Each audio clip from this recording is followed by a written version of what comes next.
ঈদ ঘিরে বরাবরের মতোই ঊর্ধ্বমুখী রাজধানীর মশলা বাজার। আমদানি সরবরাহ স্বাভাবিক থাকলেও বাড়তি দামের কোনো ব্যাখ্যা নেই বিক্রেতাদের কাছে।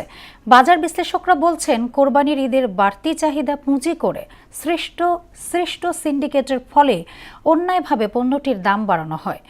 পরিস্থিতি উত্তরণে বাস্তবসম্মত তদারকির তাগিদও দেন তারা। আরও জানাচ্ছেন উষা ফেরদৌস।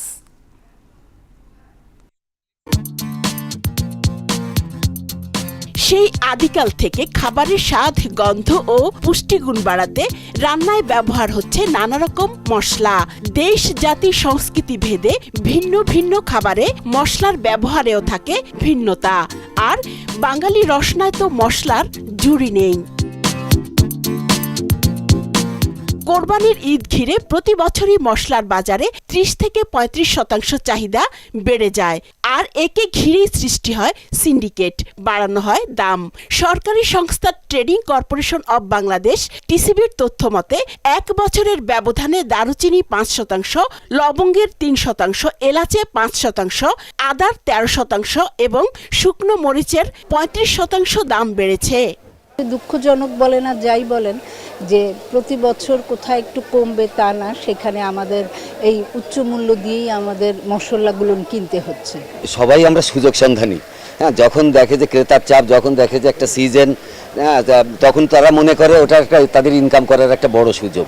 মানভেদে প্রতি কেজি জিরা বিক্রি হচ্ছে ৫০০ থেকে ৬০০ টাকা। লবঙ্গের দাম ১৪০০ থেকে ১৫০০ টাকায় বিক্রি হচ্ছে। সবচেয়ে বেশি বেড়েছে এলাচের দাম। কেজিতে প্রায় ৩০০ টাকা পর্যন্ত বেড়ে বিক্রি হচ্ছে ৫০০০ টাকায়। গোলমরিচ ১২০০ থেকে ১৩৫০, হলুদ ২৫০ থেকে ৪০০ এবং শুকনো মরিচ ৩২০ থেকে ৪৫০ টাকায় বিক্রি হচ্ছে। এছাড়া পেঁয়াজ বিক্রি হচ্ছে ৪৫ থেকে ৫০ টাকা, আদা ১৮০ থেকে ২০০ ও রসুন ১৫০ থেকে ১৬০ টাকা। এলাচ, আপনার জাম্বু এলাচ যেটা, ওটাতে কেজিতে ২-৩০০ টাকার মতো বাড়ছে ঈদ উপলক্ষে। এর আগে যেটা ছিল ৪৮০০, ওটা এখন ৫১০০ টাকা, ১৫০ টাকা এরকম। আমদামি আর কি কম, এই বাইরে থেকে মাল আসতে পারে না তো আর কি, এই কারণে কাঠবাদাম, পেস্তা বাদাম এগুলো নিয়ে আর কি দাম বেশি। অসাধু ব্যবসায়ীদের কারসাজি নিয়ন্ত্রণে কার্যকর নজরদারির অভাবকেই দুষছেন এই বিশ্লেষক। হঠাৎ করে তো মশলার দাম আন্তর্জাতিক বাজারে তো বেড়ে যায় নাই, তার মানে এটা আমরাই বাড়িয়ে দিচ্ছি। এটার যেহেতু ডিমান্ডটা বেশি, আমরা দামটা বাড়িয়ে দিচ্ছি। এখন সরকার হয়তো ওভাবে ইন্টারভিন করতে পারে না অনেক সময় ব্যবসায়ীদেরকে, কিন্তু সরকারকে এই জায়গাটিতে আসলে গুরুত্ব দিতে হবে যে একটি বিশেষ সময়কে কেন্দ্র করে যেন কোনো দ্রব্যের দাম না বাড়ে। মশলার দাম নিয়ন্ত্রণে আমদানি নির্ভরতা কমানোর তাগিদও দেন বিশ্লেষকরা।